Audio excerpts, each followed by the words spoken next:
आओ बढ़े। It's time to grow bigger and better.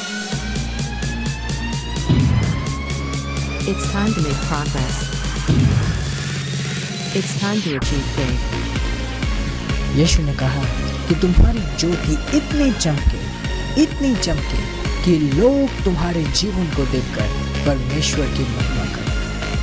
Let's get ready to move forward in life. परमेश्वर चाहता है कि आप आगे बढ़ें। रुकी हुई अवस्था में कभी भी परमेश्वर की महिमा नहीं होती। ये प्रोग्राम परमेश्वर के द्वारा अभिषेक है आप सबको आगे बढ़ाने के लिए। आओ बढ़े।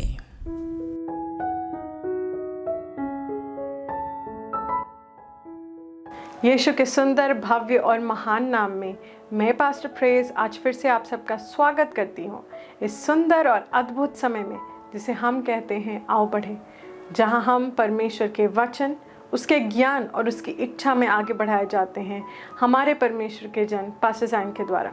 आइए, ये वक्त है हम एक साथ मिलकर परमेश्वर के वचन को सुनेंगे। आइए एक साथ बढ़ेंगे। Pastor Zion. Transforming lives through the Word of God. Worth listening. Praise the Lord. Hallelujah. धन्यवाद परमेश्वर प्रभु यीशु मसीह के नाम में। तू सुंदर है, अच्छा है, भला है। तो इस धन्यवाद देते हैं तेरे विश्वसनीयता के लिए, तेरे प्रेम के लिए। धन्यवाद पिता हमें परमेश्वर का वचन, अपना वचन देने के लिए। धन्यवाद पिता इन सारे भाइयों बहनों के लिए जो इस वक्त हमें देख पा रहे हैं, सुन पा रहे हैं। और मैं प्रार्थना करता हूँ कि इनके हृदय खुले हों तेरे वचन को विश्वास, आनंद और दीनता के साथ ग्रहण करने के लिए। धन्यवाद पिता कि तेरा वचन बनाता है और बढ़ाता है।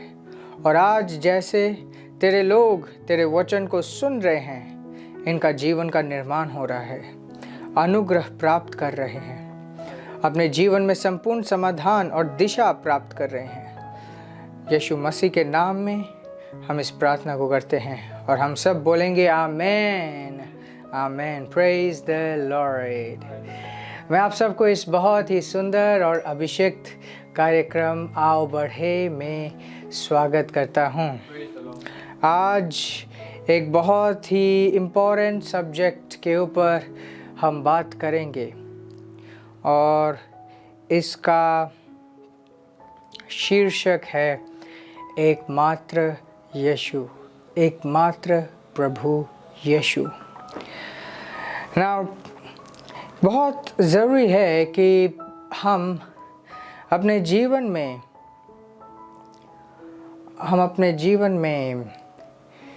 जब हम मसीह में आते हैं,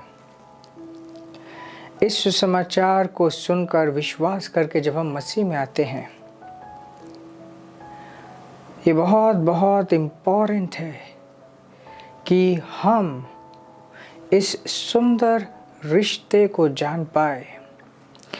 बहुत बार अक्सर ऐसा होता है कि जब सुसमाचार एक व्यक्ति सुनता है और शुरुआत में हो सकता है उसे लगता हो कि ये एकमात्र समाधान के लिए ये सुसमाचार आया है, सिर्फ परेशानियों से हल प्राप्त करने के लिए, सिर्फ परेशानियों से मुक्ति पाने के लिए। परंतु एक और बहुत ही सुंदर बात जो हमें मिलती है मसीह यीशु में, वो है हमारा रिश्ता परमेश्वर के साथ। परमेश्वर राजाओं का राजा है, प्रभुओं का प्रभु है, उसी के द्वारा सब कुछ है। परंतु इसी के बीच वो हमसे कितना प्रेम करता है, उसका प्रेम हमारी ओर है। मतलब वो राजा तो है परंतु एकमात्र शासक नहीं है, उसके पास सारे अधिकार है, परंतु वो हमारी परवाह करता है। और इसी बीच इस सुसमाचार के द्वारा हम उसके पुत्र बनाए जाते हैं, परमेश्वर की संतान, बेटे और बेटियां, परमेश्वर अपनी आत्मा से हमें भरता है। कितना सुंदर है कि उसकी उपस्थिति कभी हमें छोड़ के नहीं जाएगी। उसकी उपस्थिति सदैव हमारे साथ रहेगी। और ये जो रिश्ता है अपने आप में बहुत ही सुंदर बात है, बहुत ही सुंदर बात है। क्या वो नहीं चाहता कि हम कामयाब हो? वो हमसे सबसे ज़्यादा प्रेम करता है, बहुत ही ज़्यादा चाहता है कि हम उसके महिमा के लिए कामयाब हो। इस पृथ्वी में हम उसके तरह हर एक चीज़ के ऊपर राज करते हुए, हर एक परिस्थिति, हर एक शैतान, हर एक बुराइयों के ऊपर राज करते हुए हम इस पृथ्वी में उसकी महिमा के लिए जिएं। परंतु एक बात जो बहुत ही ज़रूरी है वो ये है कि उसने अपनी आत्मा हमारे बीचों बीच भेजी है, हमारे अंदर वास करने के लिए।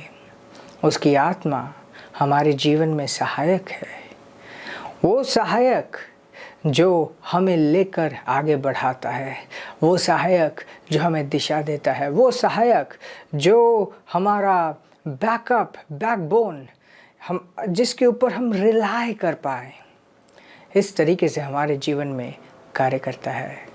और इसी के बीच ये बहुत बहुत ज़रूरी है कि हमारा ध्यान, हमारा केंद्र, हमारा फोकस उसकी ओर बनी रहे, प्रभु यीशु मसीह की ओर बनी रहे।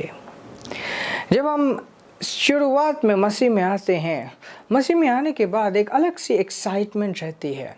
हमारा हृदय, हमारी आत्मा के अंदर वो गवाही होती है कि मैंने पिता के साथ ये संपर्क वापस पा लिया है।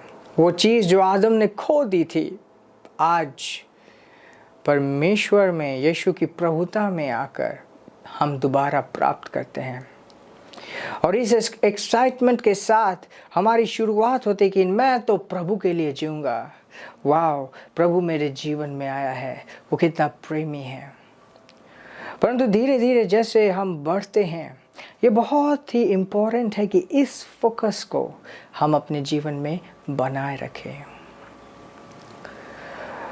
इस जीवन में अलग अलग प्रकार के चुनौतियां हमारे सामने आ सकती हैं।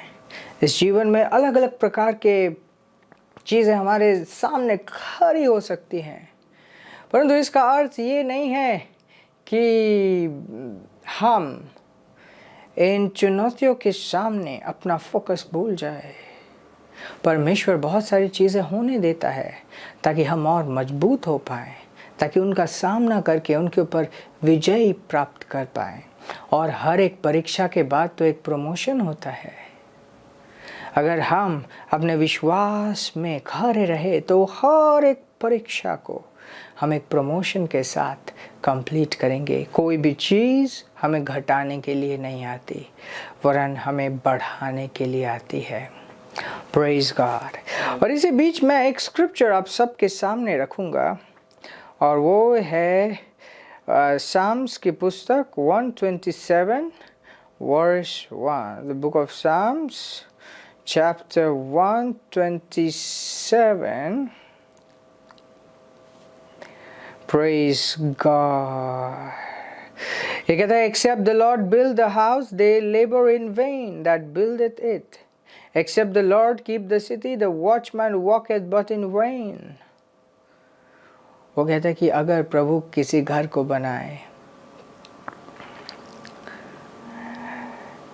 तो वो बनेगा, लेकिन अगर कोई किसी घर को प्रभु ना बनाए तो जो उस घर को बनाने के लिए मेहनत कर रहा है वो व्यर्थ में मेहनत कर रहा है। उसके बाद लिखता है, Except the Lord keepeth the city, the watchman waketh up in vain. अगर प्रभु किसी शहर की रक्षा ना करे तो जो वहाँ पे चौकीदार है वो व्यर्थ में जागा हुआ है, वो व्यर्थ में जागा हुआ है। वाव वाव। सबसे पहले हम देखते हैं कि प्रभु घर बनाता है, प्रभु शहर की रक्षा करता है। हम जब मसीह में आए हैं, हमारा जीवन उस घर की तरह है। अगर हमारे जीवन को प्रभु ना बनाए और हम अपने छोटी बुद्धिमत्ता से यहाँ वहाँ अपने प्रयासों को करते जाए, ये ना जानते हुए, ये ना देखते हुए और ये ना समझते हुए कि क्या ये उसके पीछे प्रभु है या नहीं है, अगर ऐसा हम कर रहे हैं तो हम व्यर्थ में अपने समय को गंवा रहे हैं। क्या आप अपना समय वेस्ट कर सकते हो, करना चाहते हो? एक बात मैं आपको बताना चाहता हूँ, इस पृथ्वी में ही वो समय है जो आपके पास है। इस पृथ्वी के बाद आप तो प्रभु के साथ हो जाओगे। उस समय आपको मौका नहीं मिलेगा कुछ करने के लिए। एक ही कार्य रहेगा जो कि बहुत महान कार्य रहेगा, प्रभु की स्तुति करना। परंतु इस वक्त उस समय हमें दिया गया है इस पृथ्वी में रहते हुए कि वो प्लान, जिस प्लान में परमेश्वर ने आपको इंक्लूड किया है, आपका नाम लिखा है, कि आप जानते हो आपके जीवन के लिए उसके पास प्लान है। ये तो आपका मानना पड़ेगा कि आपने अपने जीवन को नहीं चुना था।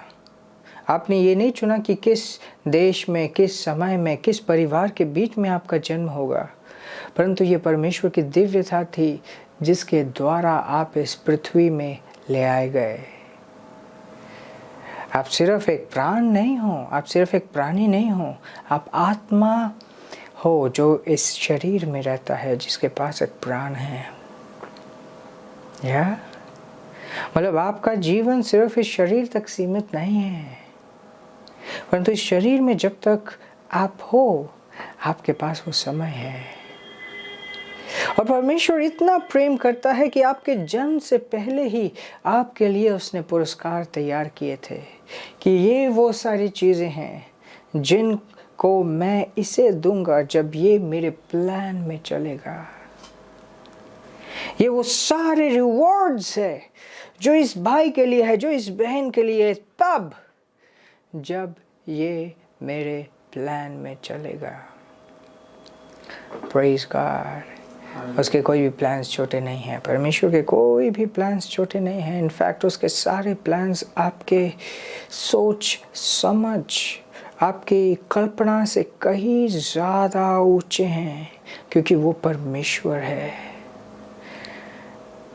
I'm just delighted just to think of it। सिर्फ जब मैं सोचता हूँ इस बारे में, मेरे हृदय में आनंद आ जाता है कि परमेश्वर ने मुझे अपने प्लान में इंक्लूड किया है। और वो जो परमेश्वर है, जो परमेश्वर है, ईश्वरों का ईश्वर, परमेश्वर, वो परमेश्वर मेरा पिता है। वो परमेश्वर मेरा पिता है, वो मेरा प्रेमी है। वो मुझसे कितना प्रेम करता है। ये स्क्रिप्चर जो मैंने आपके सामने रखा कि अगर प्रभु घर ना बनाए तो जो बना रहा है वो व्यर्थ में मेहनत कर रहा है। इसका आपके जीवन से और इस समय से बहुत ज़्यादा ताल्लुकात है। इसे जब ये लेखक लिख रहा था कि हाउस, उसका अर्थ सिर्फ घर नहीं था, उसका अर्थ जीवन है। और शहर जो है, शहर का मतलब सिर्फ शहर नहीं है। शहर का मतलब वो साम्राज्य जो आपसे जुड़ा हुआ है, आपका परिवार, आपका बिजनेस, आपका कार्य, वो सारी चीज़ें जो आपसे रिलेटेड है। आपकी दुनिया, आपकी दुनिया। अगर प्रभु आपकी दुनिया को ना रखे तो आप अपनी दुनिया को बचाते हुए अपना सिर्फ समय बर्बाद कर रहे हो। और अगर प्रभु आपके जीवन को ना बनाए, हो सकता है आप अपने फैमिली को खिला पा रहे हो, सब कुछ अच्छा चल रहा है, बस देन आप सिर्फ समय गंवा रहे हो, आप प्रभु के प्लान्स में नहीं चलने पा रहे। अगर आप प्रभु के प्लान्स में चलोगे, उस प्लान में, जिस प्लान से परमेश्वर ने आपको जोड़ा है, तो वाकई में आपका जीवन एक मतलब पाएगा, एक मकसद पाएगा, एक मीनिंग पाएगा। आपका जीवन मीनिंगफुल होगा। Praise the Lord, praise the Lord। और इसी के साथ एक और स्क्रिप्चर मैं नए नियम से आपको दिखाऊंगा। रोमियो की पुस्तक 14:4। और ये कहते, Who art thou that judgest another man's servant? To his own master he standeth or falleth. Yea, he shall be holden up, for God is able to make him stand. Praise the Lord. ये कहते हैं कि कौन हो तुम जो किसी दूसरे व्यक्ति के सेवक को जांच रहे हो? वो अपने मास्टर के सामने, मास्टर मतलब उस अपने मालिक के सामने खड़ा होगा या गिरेगा? मतलब तुम कौन होते हो दूसरे के बारे में जांचने वाले? उसके बाद कहता है कि वो उसे खड़ा कर सकता है क्योंकि परमेश्वर उसे खड़ा कर सकता है। Wow, God is able to make him stand. परमेश्वर इस योग्य है, परमेश्वर योग्य है, परमेश्वर के पास क्षमता है आपको खड़ा करने की, परमेश्वर के पास क्षमता है आपको खड़ा करने की। यानी ये फ़र्क नहीं पड़ता कि आपका इतिहास क्या हुआ है, किस चीज़ में फंसे हो, क्या कर रहे हो, क्या नहीं कर रहे, परमेश्वर आपको खड़ा कर सकता है, परमेश्वर आपको खड़ा कर सकता है। अपने आप से कहिए, परमेश्वर मुझको खड़ा कर सकता है, परमेश्वर मुझको खड़ा कर सकता है। वो परिस्थिति जो आपके सामने एक पहाड़ की तरह बैठा हुआ है, जिसके आर पार जाना आपके लिए असंभव लग रहा है, परमेश्वर कुछ भी कर सकता है, परमेश्वर आपको खड़ा कर सकता है। Praise God. जब तक वो सेवक बना रहे, उसका मालिक उसे खड़ा कर सकता है। What do I mean? अगर आपका केंद्र प्रभु यीशु मसीह बना रहे, फ़र्क नहीं पड़ता आपकी परिस्थिति क्या है और आप कहाँ हो, फ़र्क नहीं पड़ता कि आप किस चीज़ में हो। अगर आप ऑलरेडी परमेश्वर के साथ चल रहे हो और कामयाब हो, बधाई हो, बधाई हो। वो आपको नई दिशा दे सकता है, नई तरीके से खड़ा कर सकता है। और हो सकता है आप आज पहली बार इस विषय में सुन रहे हो, जान रहे हो, आपको भी बधाई हो। इसके बाद आपका जीवन पहले जैसे नहीं रहेगा जब आप प्रभु को मौका दोगे आपको खड़ा करने का। Praise God, praise God, praise God। तो एक चीज़ मैं शुरुआत में कह रहा था कि हम अपने जीवन को जब शुरुआत करते हैं, कहने का मतलब कोक से निकलने वाला जीवन नहीं, परंतु मसीह के साथ चलने वाला जीवन। जब हम मसीह के साथ चलने वाले जीवन को शुरू करते हैं, जो ताजगी, जो एक्साइटमेंट कि आप भी तो मैं प्रभु के लिए जीऊँगा, उस एक्साइटमेंट को अपने अंदर बुझने ना दो। हो सकता है आप में से कोई एक व्यक्ति है जिसको ये कभी हुआ ही ना हो कि उसे लगे कि मैं प्रभु के लिए जीऊँगा। मैं आपको बताना चाहता हूँ कि अगर आप यीशु को प्रभु मानते हो तो वो उसकी आत्मा आपके अंदर है। उस चीज़ को आपको बस जगानी है, बाहर से नहीं आएगा। और आपको वेट करने की भी ज़रूरत नहीं कि कब मैं ऐसा फील करूँगा। फीलिंग्स हमेशा रिलायबल नहीं होती, फीलिंग्स तो हमारे हाथों में होता है। क्या आप जानते हो मसीह यीशु में आपके अंदर प्रभु का लहू है, राजकीय लहू है, प्रभु का जीवन आप में है। प्रभु यीशु मसीह ने एक चीज़ कहा सबके बीच में, कुछ जो कोई मेरा मांस खाएगा और मेरा लहू पिएगा। और ये सुन के सब लोग बौखला गए कि ये ऐसा कैसा प्रचारक है। बहुत से लोग छोड़ के चले गए। और उसके बाद उसने जो बचे थे कहा कि तुम मुझे छोड़ के नहीं जाओगे। वे समझ नहीं पाए थे। हम पवित्र सहभागिता में रोटी को तोड़ते हैं, कहते कि ये प्रभु का देह है, और उस प्याले से पीते हैं, कहते कि ये प्रभु का लहू है। ये पीने का मतलब क्या है? पीने का मतलब है उसके साथ एक हो जाना। खाने का मतलब क्या है? उसके साथ एक हो जाना। और यीशु का लहू हम सब के लिए बहाया गया। उस लहू में उसका जीवन था और आज हमने उसका जीवन ग्रहण किया है।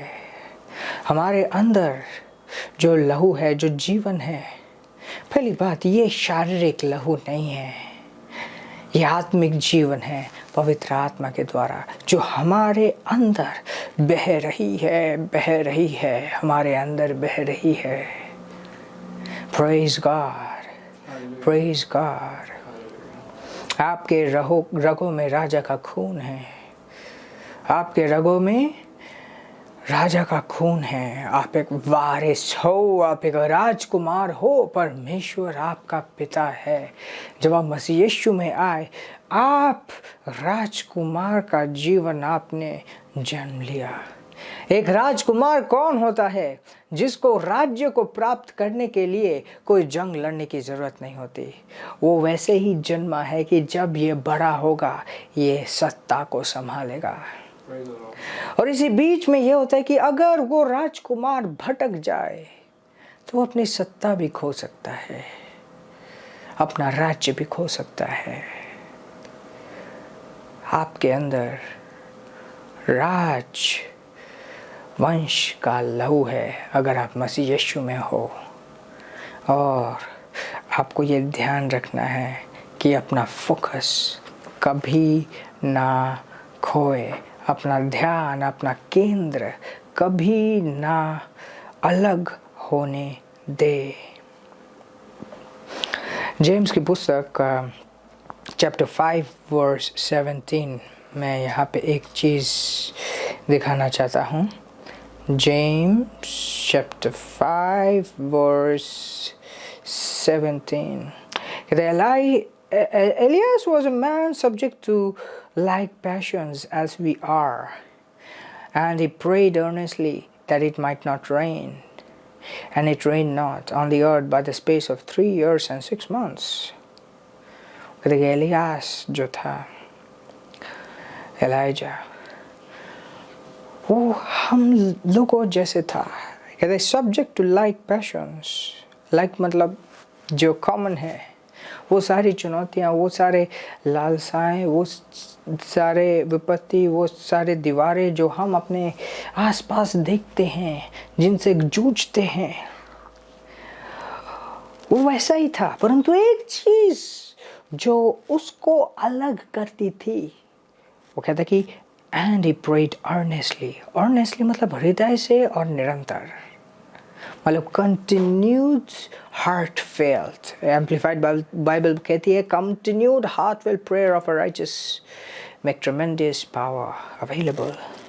Ernest earnest earnest earnest earnest, वो हृदय से और कंटिन्यूसली एक डिसिप्लिन के साथ प्रार्थना करता था। और उसकी प्रार्थना इस तरीके से कार्य की कि 3 साल 6 महीने तक बारिश नहीं आई।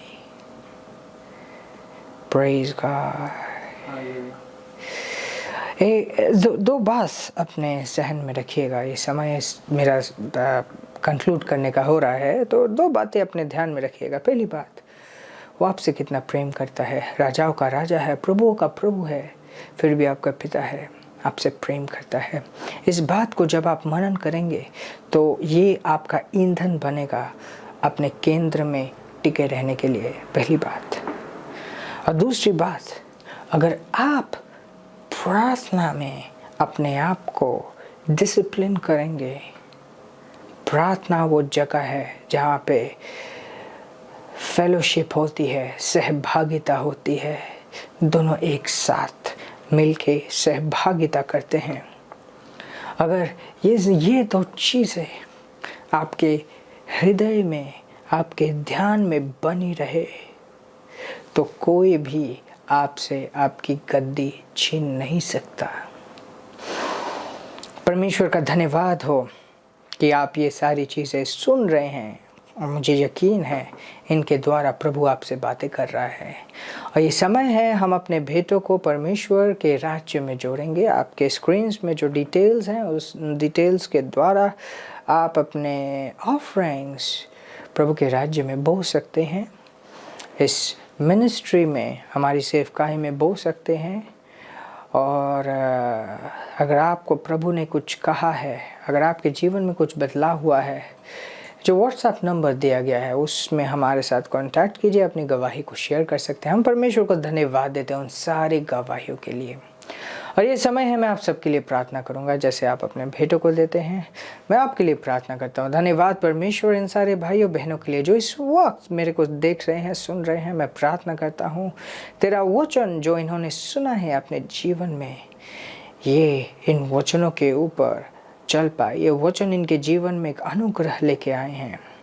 यीशु के नाम में मैं शैतान के हाथ को इनके जीवन के ऊपर से हटाता हूँ प्रभु यीशु मसीह के नाम में, और ज्योति को घोषित करता हूँ। मैं घोषित करता हूँ कि ये सब तेरे सुरक्षा के हाथ में बने रहते हैं। धन्यवाद परमेश्वर। और ये लोग जो इस वक्त अपने भेंटों को दे रहे हैं, अपने बीज बो रहे हैं, तेरी आत्मा और हक के साथ इनके जीवन में कार्य करती है। वो सारे प्रॉमिसेस को पूरा करती है जो तेरा वचन प्रॉमिस करता है। धन्यवाद परमेश्वर इन सबके जीवन के लिए, इन्हें बनाए रखने के लिए। मैं प्रार्थना करता हूँ कि इनका विश्वास कभी न डगमगाए और यह मसीह में खड़े होने पाए, मैच्योर होने पाए, तेरी महिमा के लिए जीने पाए।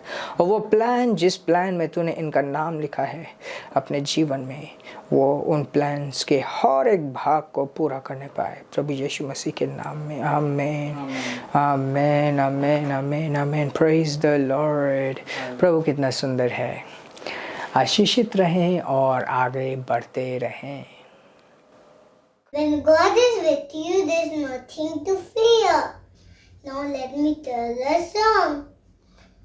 Be bold, be strong, and the Lord your God is with me. Be bold, be strong, and the Lord your God is with me. I am not afraid, I am not dismayed. I am walking in faith and victory. I am walking in faith and victory. It's my Lord and God is with me. This program is brought to you by Ambassadors of Zion Church, making the world a better place.